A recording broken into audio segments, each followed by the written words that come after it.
député Guy Marius Sagna yëgatee ay kàddu wàll si sax fi nga xamante ni moo di ci làngëb sport bi rawatina sax football bi ginnaaw xibaar yi nga xamante ni fan yëpp mu ngi jaaba jonge ci këru taskaayu xibaar yi ki nga xamante ni moo di Aliou Cissé nee nañu maanaam juróom benn weer a ngi nii fayuñu ko li nga xamante ni moo di koppoor maanaam salaire bi nga xamante moom la warloo moom lañ ko war di fay. kii nga xamante ni mooy Guy Marius Sagna nag bind ab bataaxal ministre bi nga xamante ni mooy ministre des sports wala sax état bu Sénégal di leen laaj ne ndax xibaar bi nga xamante moom la ñuy dégg ne kii nga xamante ni moo di Aliou Cissé mii juróom benn weer a ngi nii fay nañ ko wala fayuñ ko loolu bëgg nañ ci ab leeral. la si topp tamit ne leen fàttali ne leen ki nga xamante ni moo di Aliou Cissé mii kat mën nañ ne mooy premier entraîneur boo xamante nii moo ñu fi indil Coupe d'Afrique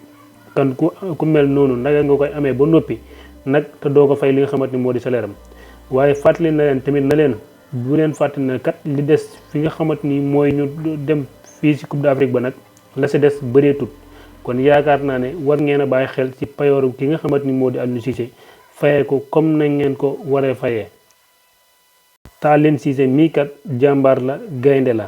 kàddu yi ki nga xamante ni moo di Guy Marius Sagna di ab bataaxal bu mu jagleel état bu Sénégal ak ministre des sports bu Sénégal.